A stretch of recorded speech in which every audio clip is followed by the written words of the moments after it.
Good morning. Updates ng garden ko. March 4 ngayon. Tingnan nyo ang frost. May frost pa rin. Kagabi, -5. Ngayon, -2 na lang. Pag lumitaw na yung araw, 100%. Ayan, paliwanag na. Mga magna 9 o'clock na. Ma-defrost lahat yan.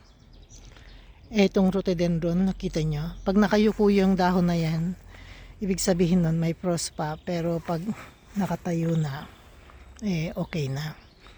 So papakita ko lang na hindi pa tapos itong part na to, hindi pa ako pwedeng maglinis, mag-amend ng soil, kasi malamig pa talaga.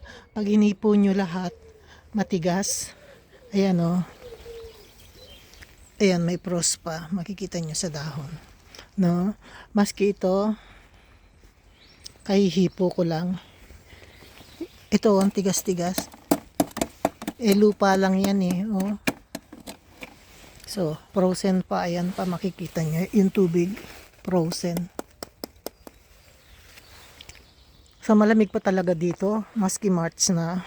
Pero papasok ng spring, mag-ano na talaga. Mag-iinit na. Dumating na yung hardinero, kaya ako tumigil. Ito na yung garden. Ay, hindi pa. Ngayon lilinisin niya ito. Pero frozen pa Sabi niya mga kalahating oras hanggang isang oras madidefrost daw lahat yan. Kaya dun muna siya sa side. Gusto ko sana ipakita yung mga ginawa niya na hindi ako makalapit kasi pag lumapit ako tumitigil siyang magtrabaho. So dito muna tayo sa likod. Yung mga nagawa ko na, ako ang gumagawa kasi sa totoo lang, kung kaya kong gawin, akong gagawa lahat. Kasi 20 years ako lang mag-isa, wala akong hardinero, ako lahat nagtatrabaho dito sa garden ko. Mas gusto kong ako, kasi kaya nga ako may garden na ganito dahil gusto ko akong gagawa ng garden. So dito muna tayo. Ayan yung mga crocus, naglabasan na. Di pa ako tapos, everyday, konti-konti.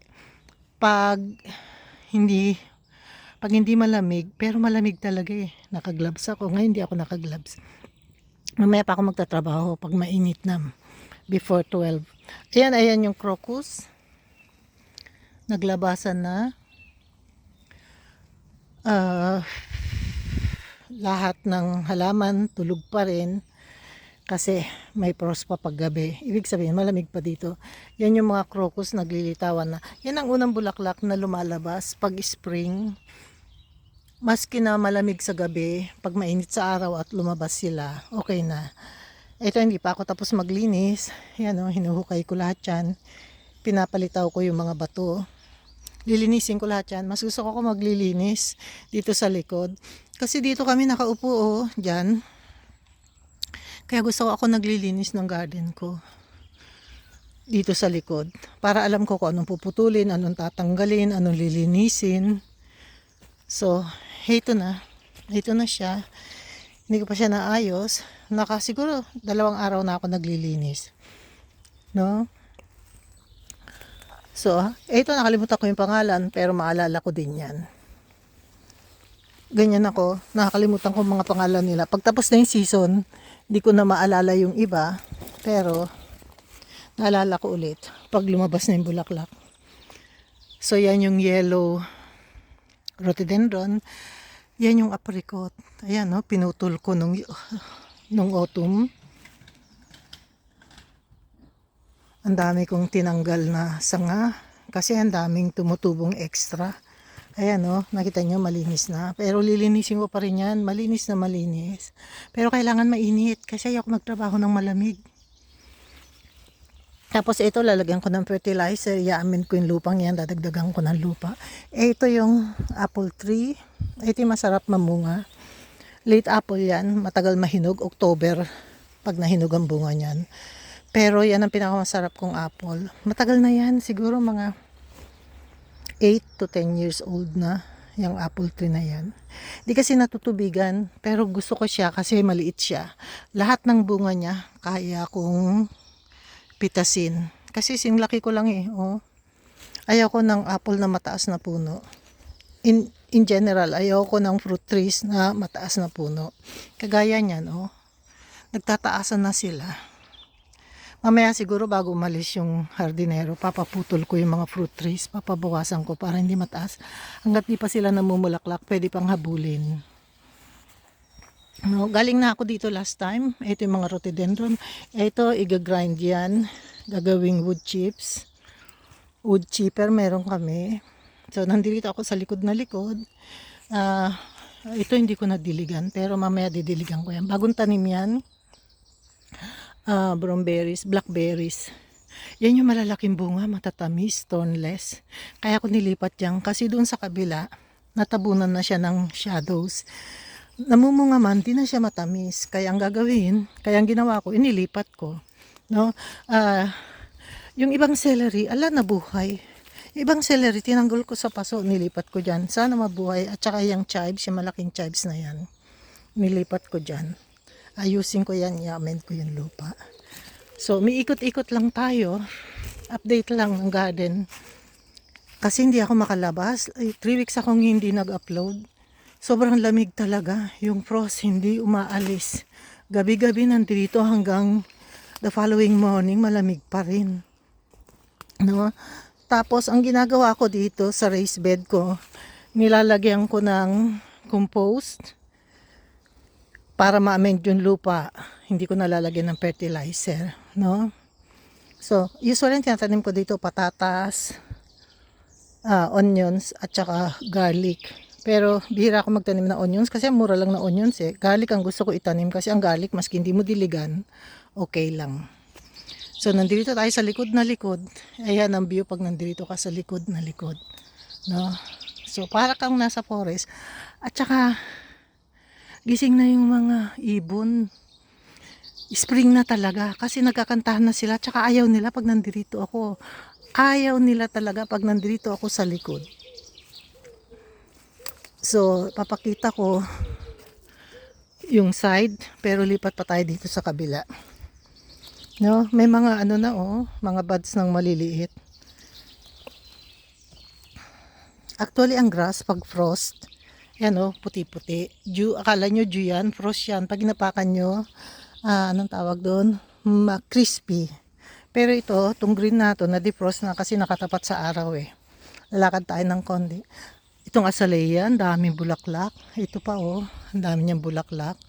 Tapos itong naku, may nahulog na sanga. Ayan, itong pangalan nito.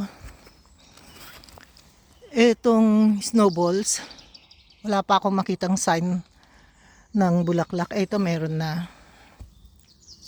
So, ito papaputol ko din to. Papabilog ko. Ito yung rhododendron. Na-defrost na. Kaninang umaga, grabe. Yukong-yukoy siya. Ay, nakita nyo, may tubig. Frost yan. Na-defrost na siya. So, ang rhododendron hindi namamatay ng frost, wag lang mag -20, -30. Pero pag -10 lang, okay lang yan. So, ito na yung garden. Ganito na itsura ng garden. Pag di pa nagawa, pag wala pang mga kamatis. Ito yung rose, ako na nag-prune yan, ako na nagputol. Ito din, ako na rin nag-ayos niyan. Diyan ko kinuha yung blackberries. Ito yung walnut tree at saka yung isa pang walnut tree. Dalawang walnut tree ko. Tapos nasa background na yon dalawang blueberries. At saka marami akong gooseberries dito, 3 puno. Pasok pa rin tayo sa likod na likod. Ito nasa likod tayo ng mga rhododendron. Doon ako galing kanina sa raised bed. Tapos papunta tayo sa kaloob-looban. Kasi dito ako noon madalas magtrabaho. Ito yung compost area ko. Lahat ng lupa dito ngayon pwede nang i-harvest. No? Diyan ko kukunin yung ilalagay ko sa kamatis. So ganito na ang itsura ng garden dito sa likod. Yun yung line na yan. Pasukin natin yan. Yan yung rhododendron trails dito nag-umpisa. Ayan left and right rhododendron yan. Ang rhododendron, maski walang araw, okay lang. Kasi gusto niya shadows, nasa ilalim siya ng mga pine trees. Kaya siya nabubuhay. Walaan na dito, hindi ko na ito tinutubigan. Ayan yung raised bed ko, dinanan natin kanina. Ito, hazelnut to dalawang trees na to. Tsaka ito, tatlo yata, tatlong puno yan. Rhododendron hanggang doon sa dulo. Paikot yan puro rhododendron na katanim dyan. Ito mga tinanim ko siguro 20 years ago na to. Ito rhododendron. Ito yung pinakamalaki kong hazelnuts, isa, dalawa. Dalawang puno, hindi ko na, maski putulin ko, tumutubo pa rin No? Ito yung malaking puno ng walnut. So, miikot-ikot lang tayo. Marami akong trails ditong ginawa na pwede mong daanan, ikot-ikutan. Ito lilinisin pa to. Pagtapos na lahat yung trabaho ng hardinero, papagawa ko to. Kaya ko din gawin, kaya lang minsan wala na akong gana. Parang, ewan ko, di ko na yata kaya talaga. So, ito yung star magnolia. Ayun yung normal, yung fuchsia ng magnolia. Ito yung mga lilacs, tatlong kulay yan. So, balik tayo ulit sa looban. No? Bibilisan ko kasi mahaba na naman. Ayoko ng mahaba. Ayoko mag-upload ng mahabang ano ba yan? Video. Kasi dito sa Germany, ang tagal mag-upload. Okay. Ito gagawin niya mamaya. Gagawin niya yon, gagawin niya to. Gagawin niya yan. Ito nagawa niya na last week. Yan last Tuesday. Ginawa niya yan. Ginawa niya ito. Nandoon siya sa dulo. Huwag natin istorbohin. Ito nagawa na lahat. Papakita ko lang. Wala pa nakatubo na nalinis lang. Yan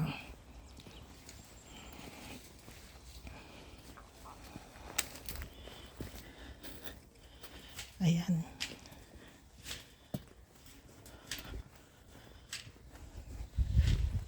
Hindi na ako magsasalita kasi pinakita ko lang kung paano siya. Hanggang dito, nalinis niya. Diyan siya nag-umpisa.